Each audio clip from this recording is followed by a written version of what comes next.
Buenas tardes. Buenas tardes. Excalibur de Ramón. Monty Peiro, ¿qué tal estás? Estoy bastante guay. ¿Qué tal la semana? Bien, bueno. Bien. Han pasado cositas, ¿eh? ¿Han pasado cosas? ¿Has recuperado internet en el trabajo?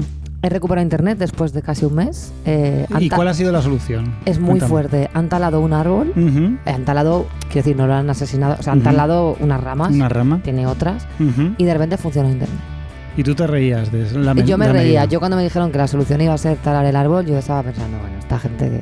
Vivimos en la prehistoria, esto no puede ser... Muy fuerte. Y era verdad, era verdad. Bueno, pues han talado el árbol y vuelvo a tener internet. Al final, la destrucción de la naturaleza ha traído el progreso. Al final, como siempre, para poder avanzar un poco tecnológicamente, solo había que, bueno, quitar un poquito de naturaleza. Ya está. Así hemos llegado hasta aquí. Sí, la naturaleza pues ha decidido vengarse en forma de volcán. Así es. Aunque no ha sido bueno, justo a mí aquí en Valencia. estas lecturas de como si la naturaleza hiciera cosas por la naturaleza, no, sí. no, la naturaleza se la suda todo. La naturaleza avanza, retrocede, cambia. La naturaleza lleva su marcha. Al margen de nuestra existencia. Claro, esta gente que dice, no, los humanos somos la verdadera plaga y no sé qué. Cállate.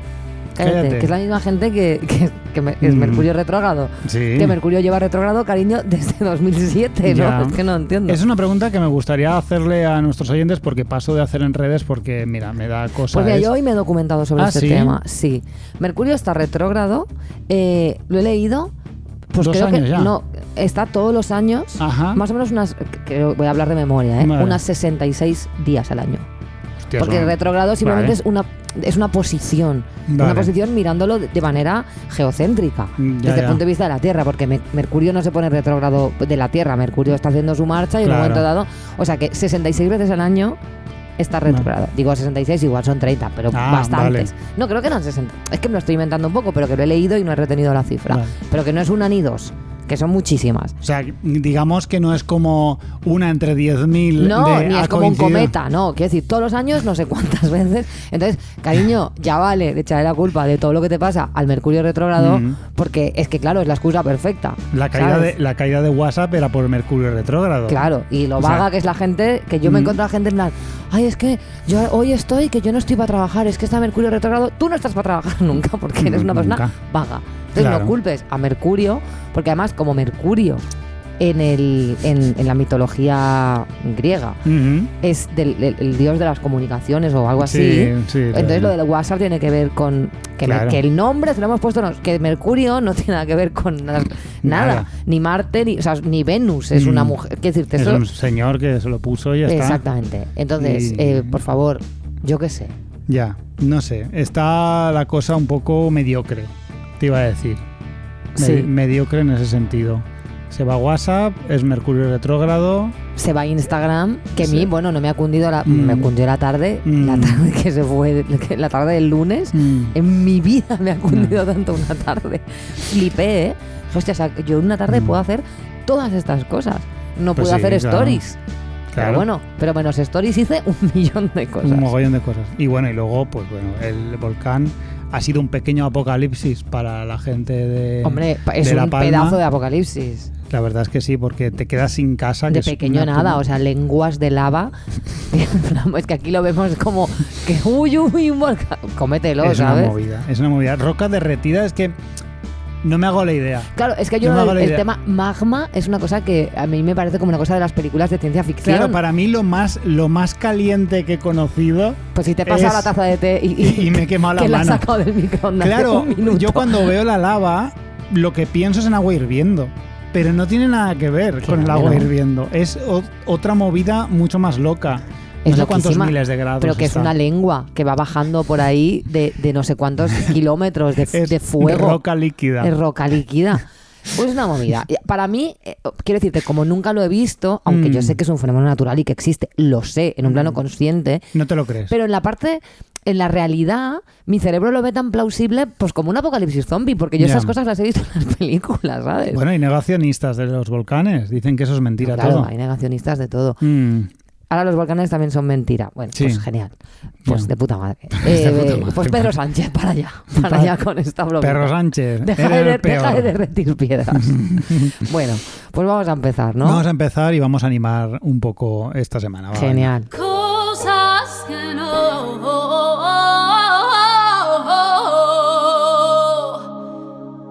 Que no, coño. Mira, Escaliburcio, Ramón, no puedo más con los ordenadores de padre. Te explico. Bueno, como no hace falta que me expliques, como pero no tenía explícalo. internet en el trabajo, tenía que enviar una movida a la impresora, no podía porque no tenía internet. En fin, al final dije, pues me voy a la hora del almuerzo a casa de mis padres, le pido el ordenador a mi padre y hago lo que tengo que hacer ahí, lo meto en un USB y desde el USB a la impresora. Bueno, pues estos itinerarios locos que tienes que diseñar cuando no tienes internet. Vale, pues bueno, el ordenador de mi padre. Hacía muchísimos años que yo no abría ese ordenador. ¡Qué pesadilla es horrible! Esa? Un ordenador de padre con 856 iconos solapados, que debajo de los iconos hay más, iconos, sí. 100.000 iconos que se llaman doc, entre paréntesis 1, doc, entre paréntesis 2, doc, entre paréntesis 58. Ese Internet Explorer, porque es el explorador que usan los padres, porque ¿para qué se va a poner tu padre el Google Chrome pudiendo funcionar con el Internet Explorer? O sea, qué puto horror. 2 horas para que eso empiece mínimo. Velocidad de internet.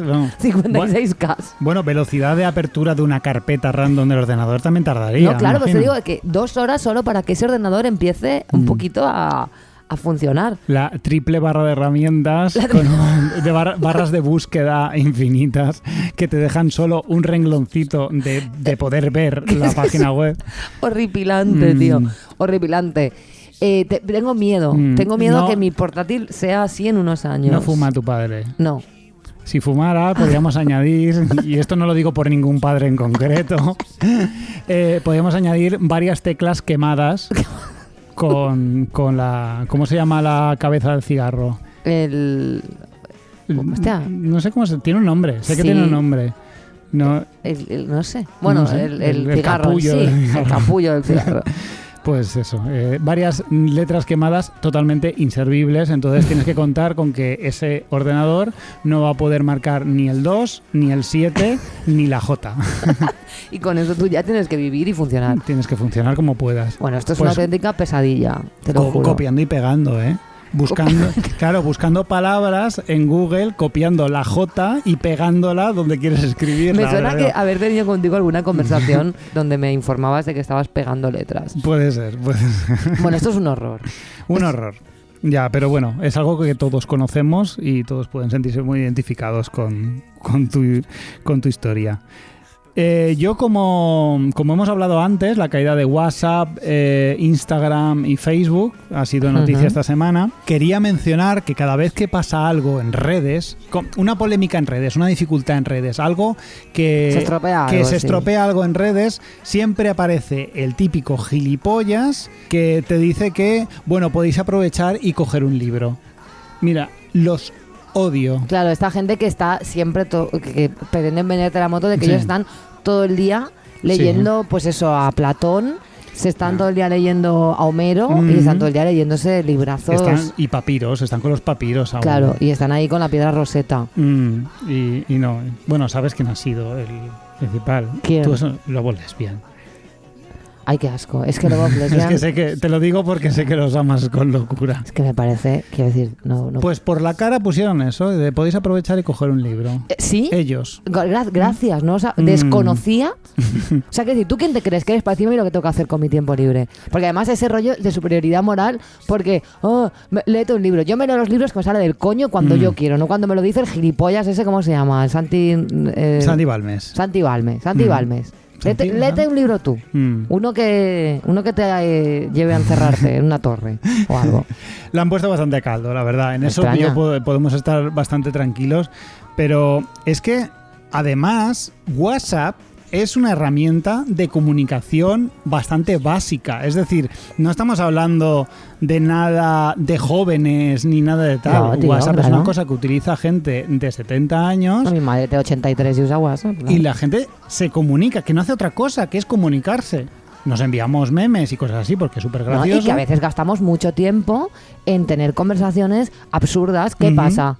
¿Que lo único que vale en esta vida es leerse un libro? Yo me he leído muchísimos libros y a mí me encanta leer, pero ya vale con la superioridad esta, Santi Balmes. Ya vale, la verdad es que te podías leer un libro en vez de estar escribiendo esas canciones de mierda. Pues sí. Y nos hubieras ahorrado un montón de Lo cierto es que cualquier cosa, ya no es la tecnología, es cualquier excusa que sirva para que tú acabes diciendo, ay, pues aprovechad y coged un libro, te vas a tomar por el puto culo. Total. Ya está bien.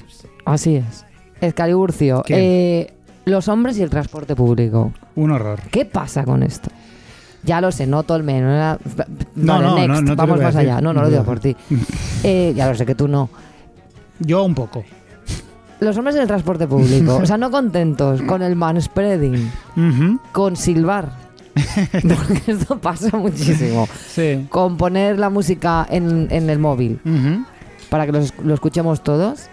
El otro día sufrí un hombre que tenía muchísimo calor, cosa lógica porque hacía mucho calor, y entonces él decidió que era súper buena idea levantar los brazos, llevaba una camiseta sin mangas, que bueno, como dice Victoria Martín, ya solo por eso, quiero decirte, esto ya debería ser ilegal. Claro. Y se puso con otra camiseta que llevaba, no, era una especie de pañuelo, un palestino o algo así, que llevaba en la mano, como airearse las axilas para darse fresco. Yeah. Claro, el efecto que conseguía era expandir lo que salía de su axila a todo el vagón. Yo estaba, te lo juro, tan flipando que te quedaste hipnotizada, ¿no? No tuve valor para decirle nada, porque pensé, bueno, esta persona vive en otro... Está totalmente ajena a la realidad. Esta persona vive en el año 3000. Esto es otra realidad cuántica. Yo no puedo hablar con esta persona. Yeah. Tenía mucho calor y entonces se aireaba las axilas, además en la era COVID. Yo qué sé, tío, pues estas cosas hay que tener un poquito más de cuidado, ¿no? Digo yo. Pues ahí estaba el señor. Y de verdad, la cantidad de cosas random que hacen los tíos en el transporte público es alucinante. Es muy flipante. Hay señoras también, pero en la proporción... ¿Sabes lo preocupante? Me que jodas. Este señor, el que tú y yo creemos que está muy ajeno a la realidad, es que probablemente no estará ajeno a la realidad. Es un señor random, normal, que se ve totalmente autorizado a hacer eso. No, claro, él dice, tengo calor. Pues voy a airearme las axilas. Me abanico, se estaba abanicando las axilas. Es que es muy fuerte. Es que todo esto, además, mientras hacía manspreading, por supuesto, porque no va a estar el hombre con las piernas cerradas en el metro. Qué desastre. Es muy fuerte. Qué desastre. Pues mira, no es una solución tampoco que los hombres dejen de ir en transporte público, porque si van en transporte privado, van en sus coches, pasan otro tipo de cosas. No, claro. Y hay una cosa que me llama mucho la atención porque la he experimentado yo siempre y aún la sigo experimentando, que es buscar aparcamiento enfada. Eso pone muy nervioso a todo el mundo, pone tenso a todo el mundo y tal. Sobre todo cuando vas tardando esto sobre todo este momento en el que empiezas a tardar más de la cuenta, nadie quiere enfadarse, pero empieza a haber tensión porque nadie está a gusto, es un momento muy incómodo. Es terrible. Pero más que eso es esto de enfadarse mucho con los gorrillas. Es una cosa que me ha pasado de siempre, hasta que de repente un día, no sé si fue yendo contigo o algo así, que iba a aparcar, pero de repente emergió un gorrilla para indicarme que aparcara, y entonces dije, no aparco aquí, voy a seguir buscando, ¿no? Sí. Y te pegas 2 vueltas más, o aparcas a tomar por culo, o incluso acabas aparcando en un parking privado que te cuesta muchísimo más de lo que le darías a un gorrilla. Y me llama mucho la atención cómo está de normalizado el hecho de que nos enfademos mucho porque hayan gorrillas en la calle. Claro, a mí, yo personalmente... creo que, oye, bien. O sea, quiero decir, si te da un aparcamiento el hombre, pues a veces te lo buscan y otras veces no te lo buscan y te ponen la mano por hacer algo que tú ibas a hacer igual. Pero es lo que... Claro, siempre se dice, no, es que si no le doy, luego me pincha las ruedas. Eso no es verdad. Eso tampoco es verdad. Tú no decides no darle nada, él pensará que eres un gilipollas, pero no te va a pinchar las ruedas. Va a seguir ahí buscando sitios para aparcar para otros conductores. No sé, yo he tenido buenas experiencias. Yo hace poco aparcamos en Valencia y entonces un gorrilla nos explicó, que además nos recitó de verdad la normativa, una persona formada en su puesto, ¿no? Nos dijo, no, es que aquí solo se puede aparcar como mucho 2 horas. Cada 2 horas hay que meter €1,50. Claro. Y nos dijo, si tardáis más de 2 horas, no os preocupéis, yo os pongo el €1,50 y luego me lo dais. Claro. Le dije, no hombre, no, yo te lo adelanto, solo faltaría que tuvieras tú que ponerlo de tu bolsillo.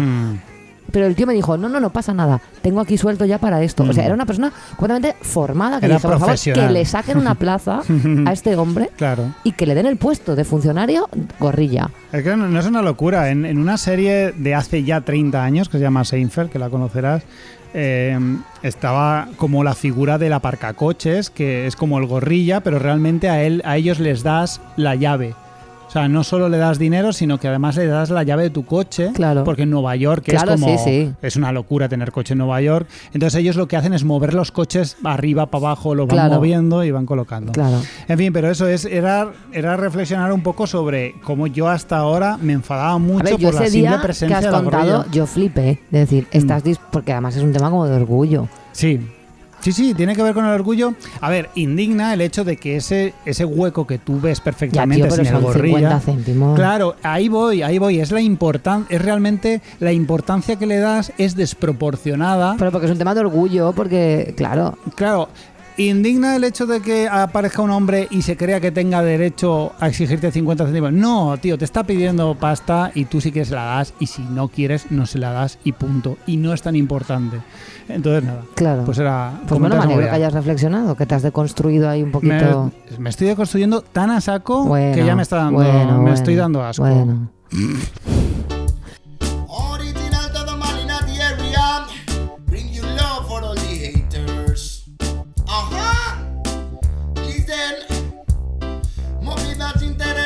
Y datos mazo guays para crecer como persona o para fardar. Aprende cosas con Monty en todo mal.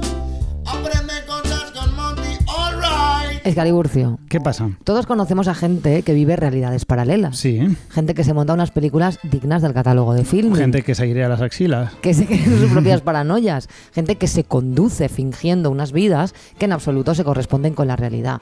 Que performan una existencia basada en premisas completamente falsas. Y tú me dirás, ¿qué vienes a darme la chapa con María Pombo o con Verdelis? Pues no. ¿No vienes a darme la chapa con María Pombo? No. Pompo. Vengo a hablarte de Carlos Javier de Borbón Parma. ¡Hostia! Sí. Nos tenemos que remontar a 1833, año en que Fernando VII, rey de España, muere. Que, por cierto, a la última década de su reinado se le llamó la década ominosa. Denominación que también podríamos aplicar a Melendi, porque fue en 2012 cuando salió Lágrimas desordenadas, que sabemos que es el principio del fin. Entonces, pues sí. A partir del año que viene, podemos llamar a esta década de Melendi la década ominosa. Vale, Carlos de Borbón... Javier de Borbón Parma. Y ahora nos remontamos... Espérate. Es que quiero saber cómo de antepasado es de Juan Carlos. Pues te lo voy a contar. Estoy todo. ansioso por Cállate. saber. Fernando VII se muere, ¿vale? Y tenía 2 hijas. Y como imperaba la ley sálica que anteponía el derecho de cualquier varón en línea sucesoria a reinar ante una mujer, se supone que el trono debía recaer sobre su hermano, el infante Carlos María Isidro. Pero el padre de Fernando VII, Carlos IV, había firmado una pragmática, que es un tipo de ley que había en la época, que decía que a falta de hijos varones, una hija podía suceder en el trono a su padre. No restauraba, o sea, es decir, siempre que fuera hija, tenía derecho antes que otro hombre. Si no fuera hija, siempre iban a tener derecho los hombres en la línea sucesoria, pero si era hija, tenía derecho ella. Bueno, la validez de esta pragmática no estaba del todo clara, porque como era un tema muy polémico, había dudas, ¿vale? Y Fernando VII, pues dudó. Primero declaró sucesora a su hija, después a su hermano, el Carlos y finalmente otra vez a su hija, bajo la regencia de María Cristina, porque su hija Isabel tenía 3 años cuando la declararon reina. Un poquito como le pasó a Beyoncé.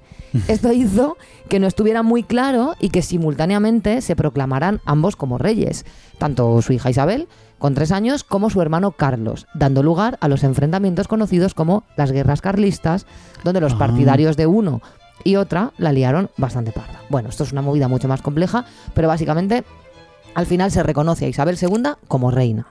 La vida de esta mujer, a la que llamaban la de los tristes destinos, que vamos, yo no entiendo cómo Zahara o Annie B. Sweet o alguna de estas no sacan ya un disco con este título, porque me parece molan mucho lo más esos títulos, indie del mundo, la de los tristes destinos. Bueno, pues la vida de Isabel II es otra movida que si quieres un día te cuento.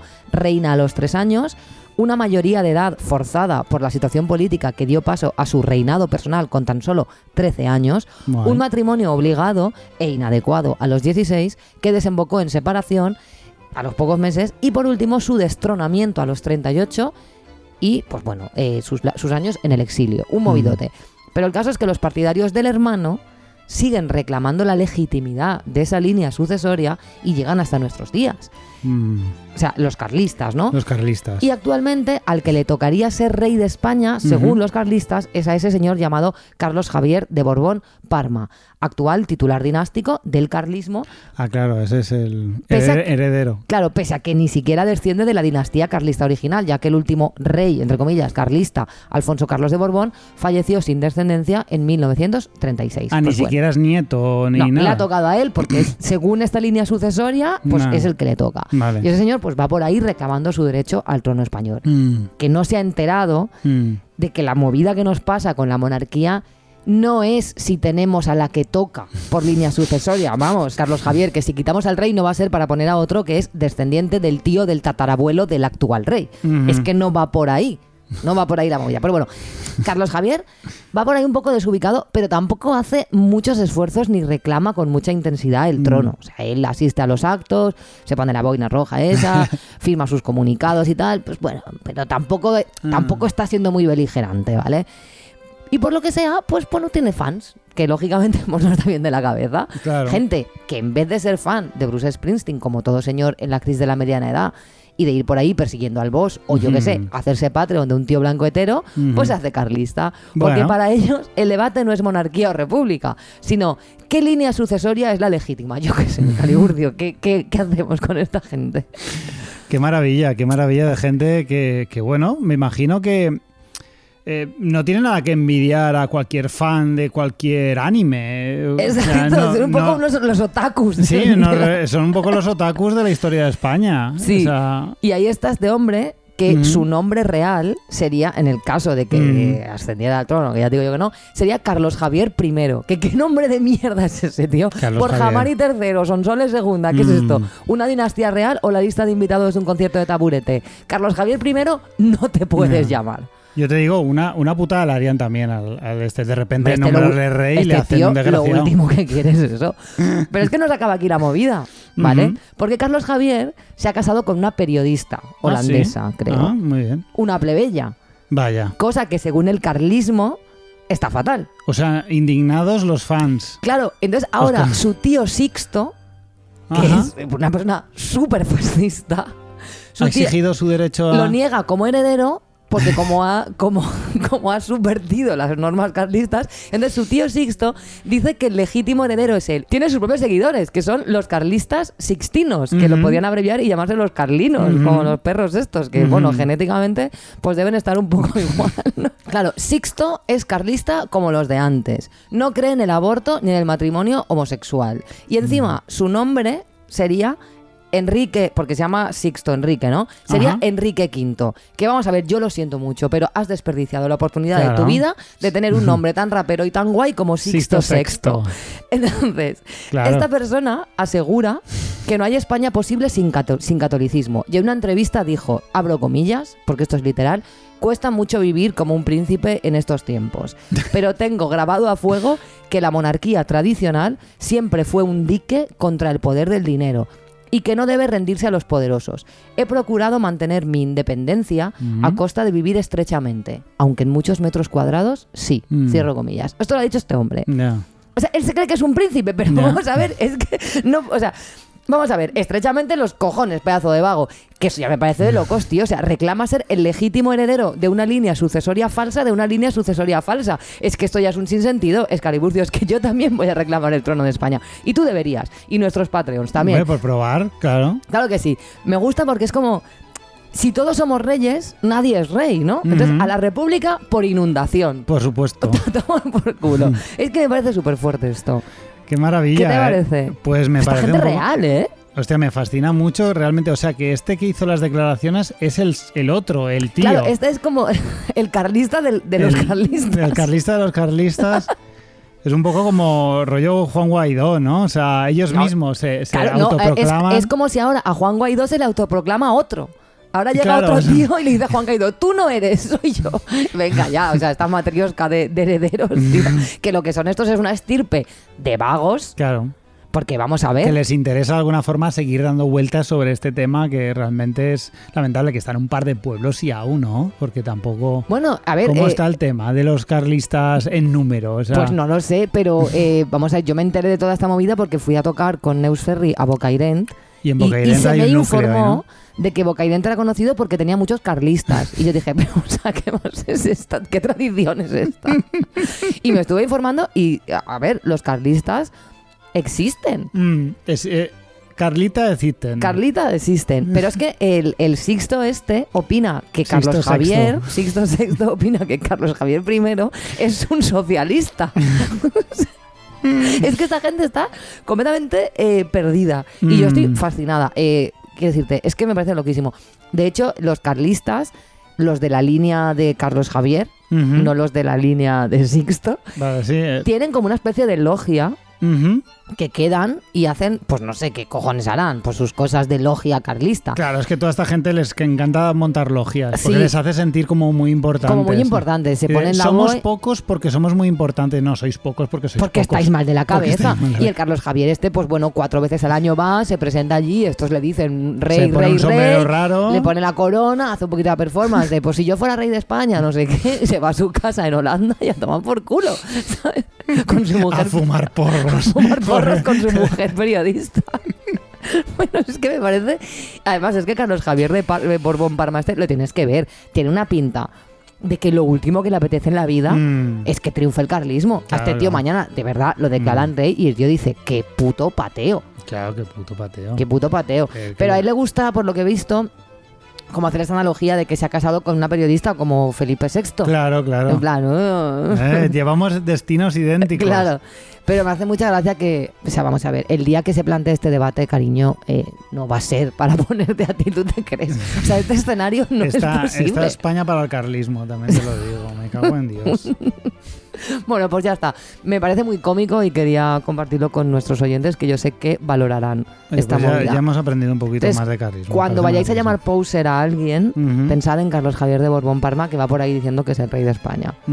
Me quedo más con... Yo soy más de Sixto Sexto. Es que... El cine con Scali, el cine con Scali, el cine con Scali, Borcio Ramón. Monty Peiro, arden las redes. Arden las redes con... ¿Sabes que ese es el título del libro de Soto Ibars, no? ¿Ah, sí? Sí. Bueno, pues me viene perfecto porque voy a hablar de Arturo Pérez Reverte, que es muy amiguito suyo, o al menos le gustaría pensar a él que es muy amiguito de Arturo Pérez Reverte. Yo creo que Arturo Pérez Reverte le da pereza a todo el mundo, pero hay gente que como le hace la pelota, a él le resulta cómodo, que a él le gusta. Pero en fin. Eso es otra historia. Sus relaciones de amistad, pues bueno, nos dan igual. Pues sí, ¿por qué voy a hablar de Arturo Pérez Reverte? Me puedo imaginar. Pues como muchos sabréis, se ha estrenado recientemente la última película de James Bond y es ya la última película que va a protagonizar Daniel Craig, que bueno, que creo que son 5 películas creo que ha hecho. La primera fue Casino Royale en 2006 y han sido pues eso, 15 años de trayectoria que bueno, que han estado bien, potables. Bueno, Casino Royale es la mejor, a mi entender. Pero yo no he visto ninguna, creo. La primera está chula, el resto son un poco pesadas, la verdad. A mí la verdad es que no me apetecen. Pero en fin, no es el tema del que quería hablar. Quería hablar porque... ¿La has visto ya? La he visto aposta para grabar este. Ah, muy bien, así me gusta. Para grabar este. ¿Por qué? Porque ardieron las redes, de hecho me lo avisaste tú y me dijiste, Scali, están ardiendo las redes. Necesitamos tu opinión sobre esto. Porque Arturo Pérez Reverte se ve que ha visto la película y está como bastante indignado con la transformación de este clásico de la ficción como es James Bond, que según sus propias palabras, voy a leer un tuit suyo que decía: anoche vi Sin tiempo para morir y lo lamento. Un James Bond tan equilibrada y políticamente correcto, tan familiar, tan enamorado y tan moñas que construye un insulto a la inteligencia de los espectadores y a la memoria del personaje. Si Ian Fleming lo viera, echaría chispas. Bueno, ¿Quién es Ian Fleming? El escritor de las novelas de James Bond, que sería de los años 50, por ahí. Vale. Un personaje de los años 50. Pues, y vamos, que James Bond que lo han amariconado. Lo han amariconado, sí, cuanto menos. Y luego comentaba en otro que un personaje icónico, un mito, puede y debe evolucionar y ponerse al día, como el espléndido Sherlock Holmes de Benedict Cumberbatch, pero no debería ser manipulado más allá de los límites marcados por el autor que lo creó y lo hizo famoso. Ya estamos otra vez con la obra, que no sé qué. No tenía bastante con los límites del humor, ahora también quieren hablar de los límites de James Bond, ¿no? Efectivamente. Adelante, Claro, yo leo esto y me entran ganas de ver la película, porque digo, hostia, ¿qué cojones han hecho? Porque el James Bond de Daniel Craig ya supuso una ruptura en 2006 en Casino Royale, porque ya era un poco distinto. O sea, digamos que los James Bonds hasta ahora eran de una misoginia más clásica, más más obvia. El concepto de misoginia clásica versus misoginia moderna. Y Daniel Craig, o sea, no él, que también, pero sí el personaje y cómo se enfocó este nuevo Bond, ahora ya viejo, se enfocó de una perspectiva más humana, porque llegamos a un punto en el que ahora todo es más oscuro, es todo más realista. Estamos viviendo una época en el cine muy anclada en el realismo y en el drama y en la oscuridad y la turbiedad. Ahí tienes al Batman de Nolan, claro, cosas así parecidas. Y era más vulnerable, nos mostraba un Bond más vulnerable, un Bond que se enamora. Reverte critica que se enamore este Bond en la última película, cuando en la primera, Casino Royale, está enamoradísimo. Esa es una ¿Pero maravilla. qué pasa? ¿Que James Bond no se puede enamorar? ¿Tiene que ser...? Se ve que no. Encima, una de las co-guionistas de la película es Phoebe Waller-Bridge, que es una mujer maravillosa. Maravillosa, a la que queremos muchísimo. La protagonista y creadora de Fleabag, que creo que no la has visto aún. Sí, he visto. Vale. He visto una temporada y me ha gustado muchísimo. Y claro, esta mujer maravillosa, digo, joder, con estos ingredientes yo tengo que ir a verla. Claro. ¿Qué ocurre? Entro en el cine, empieza la película y lo primero que veo es a Léa Seydoux, que es una actriz francesa de 36 años, maravillosa también, pues bañándose ante la deseosa mirada de Daniel Craig, que tiene 800. Tiene 53 años. Vale. Enseguida se enrollan y bueno, bien, pues se ve que están pues como muy enamorados y bueno, pues enhorabuena. De momento, este Bond feminista y esta película súper feminista no la termino de ver. Es un poco más de lo mismo. Es un poco más. Pero bueno, yo creo que ellos piensan que si la tía tiene más de 30 es una vieja. Entonces se está liando con una vieja, que hay más feminista que una señora mayor de 36 años, por Dios. De hecho, luego hay otro... Estoy segura de que en sus cabezas es así, ¿eh? Luego hay otro momento donde Bond intenta besar a una mujer, esta mujer le dice que no, se lo dice de nuevo otra vez y él aún así la besa y ella en realidad lo está deseando, porque obviamente cuando una mujer dice que no... Porque no es no, pero sí. Entonces yo empiezo claro, estoy viendo la película y digo, no sé qué clase de película ha visto esta gente. Y luego llega la escena polémica en sí, que es la que le indignó a Reverte. James Bond se queda tirado, sin coche, y le tienen que llevar. Entonces aparece una mujer y se ofrece a llevarle en moto. Y él, en vez de follarse en la mitad de la calzada y robarle la moto, lo que hace es subirse de paquete y le indica dónde está su casa y la lleva a su casa y ya está. De hecho, la coge tímidamente de la cintura y ella le dice, no, cógeme mejor, que si no te vas a caer. Claro. Esto es lo que ha indignado a Reverte. ¿Qué es eso de que vaya él de paquete? Vamos a ver. Que vaya de paquete y que le coja tímidamente la cintura. Un James Bond auténtico la habría cogido de verdad. Le habría cogido el culo y le hubiera dicho cualquier animalada. Y ya la última escena que venía a comentar es que hay una escena donde sale con la actriz española Ana de Armas, y en una muy divertida escena él tiene que cambiarse de ropa y entonces ella le quita, es ella la que empieza a quitarle la ropa y él por un momento cree que ella se lo quiere desnudar y hace como, no, vamos a centrarnos, ¿no? Y ella, cuando se da cuenta de la confusión, pone cara de asco y dice, no, ¿qué dices? O sea, Y él lo asume con muchísima normalidad. Y entonces hay que admitir que pese a que esta película tiene muchos matices, no se separa del machismo en ningún momento, porque tiene, pues, más que machismo, su masculinidad sigue estando por ahí. Hay que admitir que Daniel Craig, el James Bond de Daniel Craig, lleva muchísimo mejor la falta de sexo y las cobras que sus propios fans. Sus propios fans llevan peor que James Bond no tenga sexo en pantalla. Pero no tiene sexo. Que él mismo. Él tiene uno al principio con su maravillosa novia, que es maravillosa, y luego ya está. Luego ya no se va follando todas las espías que se encuentra. O sea, que no le pone los cuernos ni nada y eso es intolerable. Eso es intolerable. Y me hace mucha gracia porque realmente tú cuando ves la película ves que a un James Bond, ¿no? que está de puta madre. Él está haciendo su trabajo, que es ser espía, y ya está. Lo que pasa es que antes, pues bueno, soy espía y además me folló la espía. Esta espía doble agente, me la voy a follar. La agente doble que no falte. Y es que la gracia de Bond es la seguridad que tiene en sí mismo, ya sea en el romance o en la acción, cuando dispara, cuando mata, cuando lo atacan, es la seguridad que tiene. No en el que en cuanto folla o a cuánta gente mata. Lo que mola de Bond es esa seguridad que desprende, y es una cosa que parece que mucha gente no termina de darse cuenta, ni siquiera mucha gente que ha hecho películas de Bond. Esto nos permite ahondar un poco más en este tema, Monty, de lo que hemos hablado alguna vez, de la idea que los hombres tenemos de lo que resulta atractivo en una mujer. No, de lo que resulta atractivo para una mujer. Lo que resulta atractivo para una mujer. Si te parece, vamos a hacer una breve recapitulación de las características que tendría un tío, según nosotros, para gustarle a una mujer. Uh-huh. Me está costando mucho decir este concepto y no entiendo por qué. No, lo que estás hablando es de que, claro, cuando los productos culturales los crean hombres, los hombres proyectan sus propias fantasías sobre lo que creen que nos gusta a las mujeres, que no deja de ser una fantasía homoerótica. Efectivamente. Primera porque acabemos ya con esto de las mujeres. Ya. Es decir, no existe tal cosa. Efectivamente.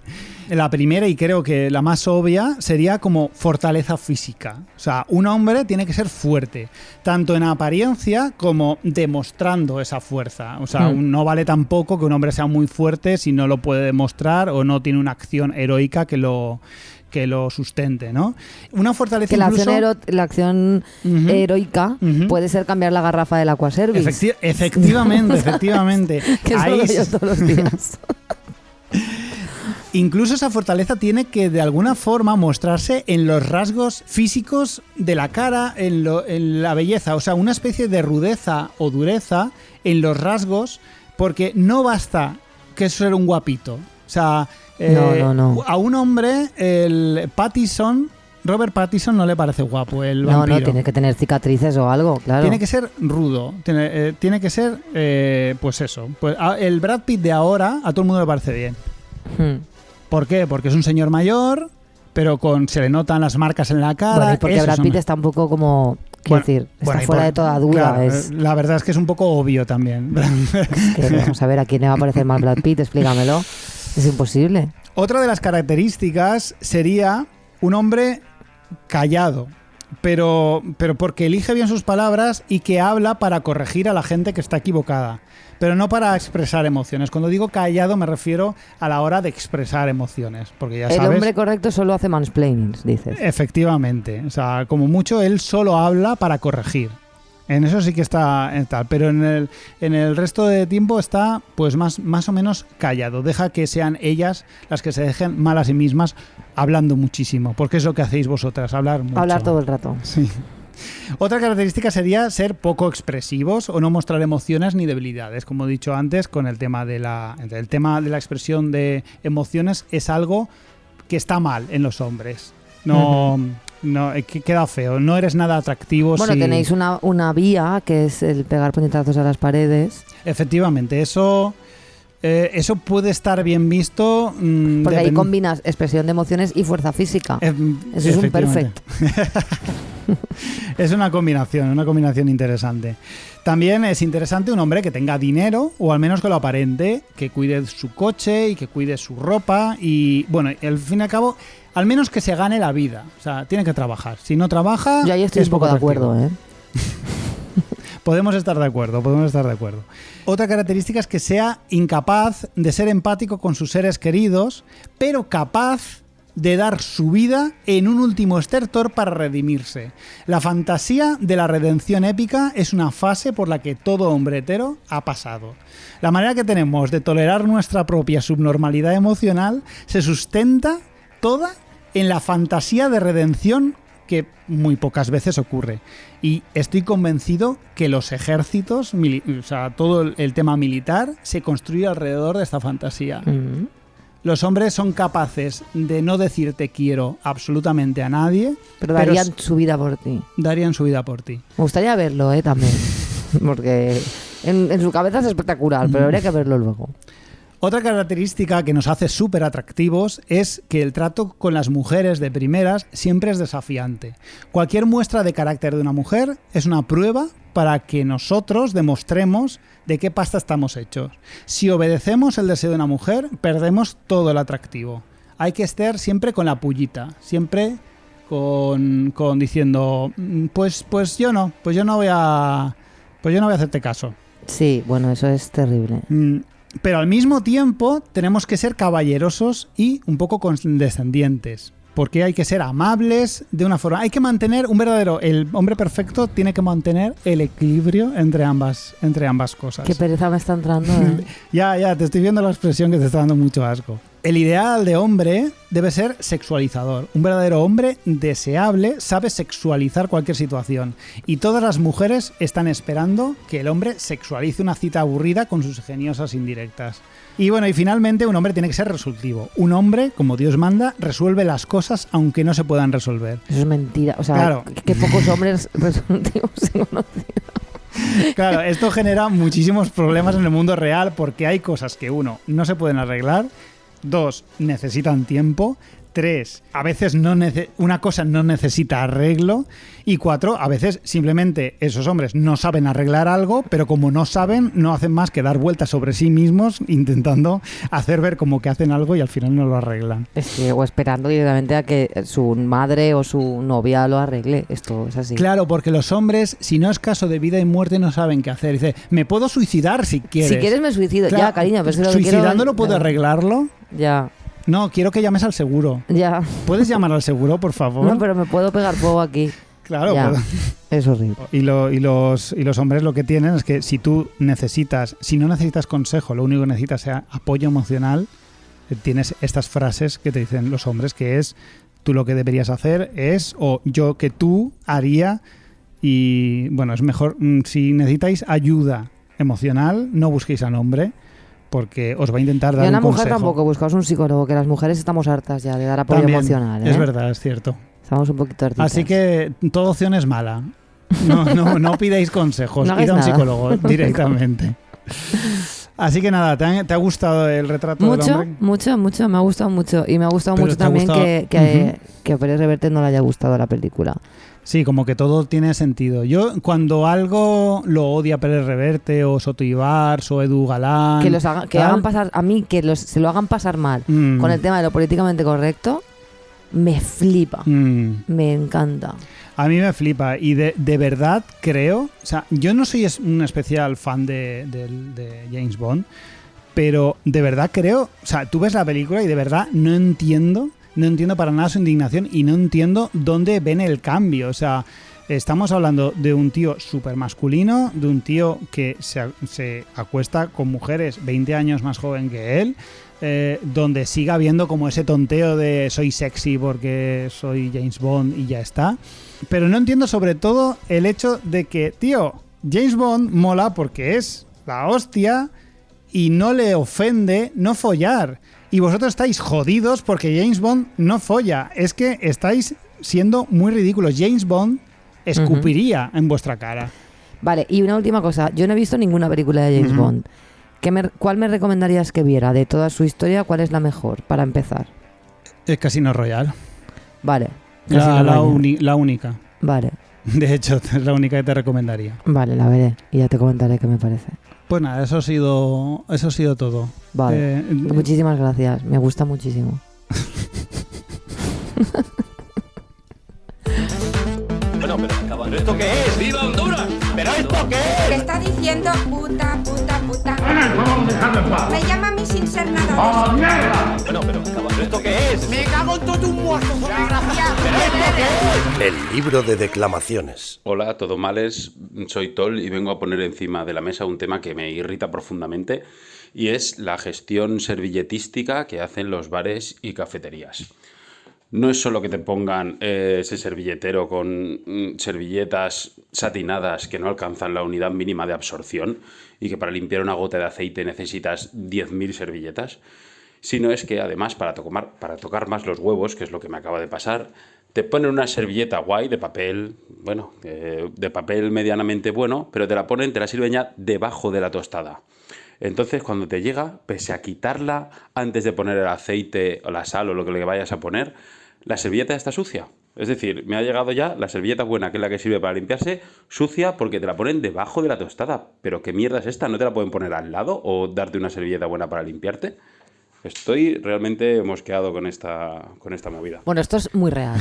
Es muy real. La cotidianidad de esto no empaña para nada lo importante que es. Molaría mucho que si alguno de nuestros oyentes trabaja en restauración pudiera explicar de alguna forma este suceso de poner la servilleta buena debajo del sándwich. Sí, de manera que te llega inútil, porque también pasa cuando pides un bocadillo para sí, llevar un bocadillo, y se envuelve el bocadillo con la servilleta, con lo cual la servilleta cuando tú la sacas es una servilleta empapada de aceite. Sí. No termino de entender la lógica. Yo creo que es una de estas cosas que se hace porque siempre se ha hecho así y es muy valiente que yo creo que simplemente decida ya poner sobre la mesa el tema. Pues hace muy bien. Yo creo que es una declaración de intención, es decir, te hemos puesto la servilleta. Ya. ¿Sabes? Pero no te la puedo poner al lado porque tengo que llevar 3 platos en un mismo brazo, entonces no puedo llevar las servilletas aparte. Pero es verdad que luego esos servilleteros que dicen, ¿no?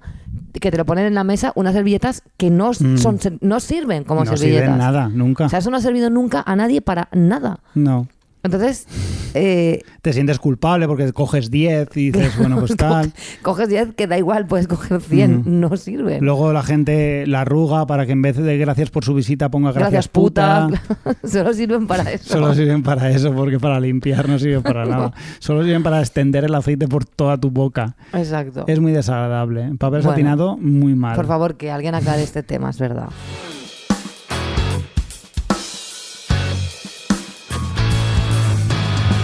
Bueno, pues ya está, ya hemos terminado el programa. Ya hemos acabado, sí. Me alegra mucho haber vuelto a grabar. No nos habíamos ido, pero bueno, han pasado 6 días y me apetecía volver a grabar, así que ha sido maravilloso. Ha sido un gran 5º programa. ¿Con qué nos vamos a despedir? Pues bueno, con un pedazo de temón que me flipa. Sí. Es de Gretchen Wilson, que es una señora de Illinois, una cantante de country, que tiene este hit que se llama Redneck Woman, que no se pueden dejar las cosas más claras. Vale. O sea, me parece magia. Uno de los versos de esta canción te lo voy a leer literalmente porque es que me parece increíble. Dice, Victoria's Secret, bueno, esa movida es bastante guay, pero me puedo comprar la misma maldita cosa en Walmart a mitad de precio. Me parece escribir esto en una canción. No me encaja como letra country, pero me imagino. Bueno, pues es mega country. Es que lo tiene clarísimo. O sea, a tope con Gretchen Wilson. Pues así que Redneck Woman para todos vosotros. Nos vemos. Ideal. Pues la semana que viene más y o peor.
on the radio.